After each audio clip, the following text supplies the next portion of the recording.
স্বাভাবিক তো মনে হয় না, কারণ এরপরে শুনলাম যে সে অসুস্থ ছিল অনেক দিন। অসুস্থ জ্বরও হতে পারে, জ্বরেও অনেক মানুষের ঠান্ডা লাগলেও অসুস্থ থাকে। এখন কি অসুস্থ? ঠান্ডা লেগেছিল না জ্বর হয়েছে না অন্য কিছু হয়েছে? তো আমরা চাই আপনারা এটা তদন্ত করেন কিভাবে।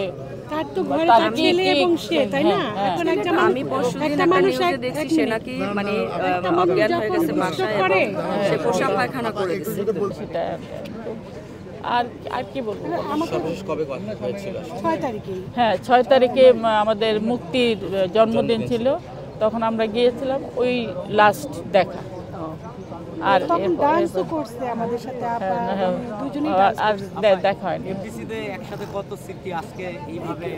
না ভাইয়া। স্মৃতি এইভাবে আজকে একজন মানুষ চলে গেছে, এখন স্মৃতি বলার সম্ভব না।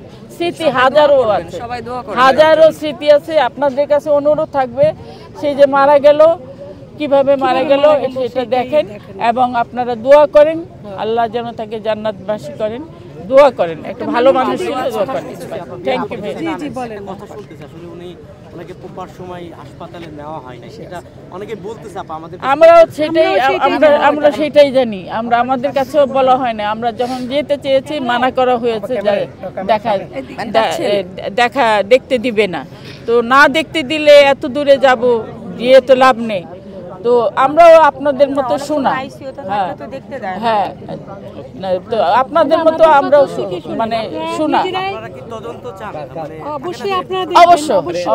যে মৃত্যুটা হয়েছে এটা স্বাভাবিক হ্যাঁ না স্বাভাবিক তো মনে হয় না, কারণ এরপরে শুনলাম যে সে অসুস্থ ছিল অনেক দিন। অসুস্থ জ্বরও হতে পারে, জ্বরেও অনেক মানুষের ঠান্ডা লাগলেও অসুস্থ থাকে। এখন কি অসুস্থ? ঠান্ডা লেগেছিল না জ্বর হয়েছে না অন্য কিছু হয়েছে? তো আমরা চাই আপনারা এটা তদন্ত করেন কিভাবে।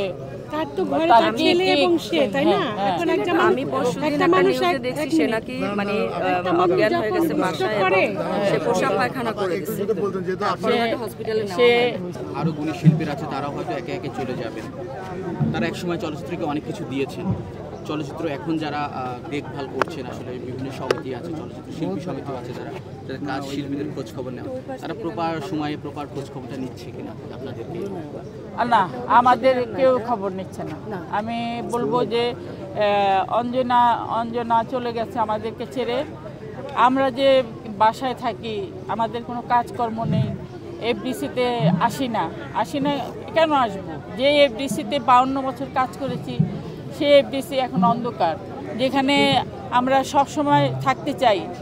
শিল্পী হিসেবে এফডিসি আমাদের, আমরা দাবি করি আমরা থাকতে চাই, কাজ করতে চাই প্রপারলি। কিন্তু এখানে শিল্পী সমিতি বা আরও যারা আছে তারা কিন্তু কেউ কারো কোনো খবর রাখে না। এই যে যদি খবরই রাখতো, তাহলে আজকে এই মানুষটার এই অবস্থা হতো না। যদি খবর রাখতো তাহলে তো আগে থেকেই আপনারা জানতে পারতেন যে সে অসুস্থ আছে, বিছানায় পড়ে আছে।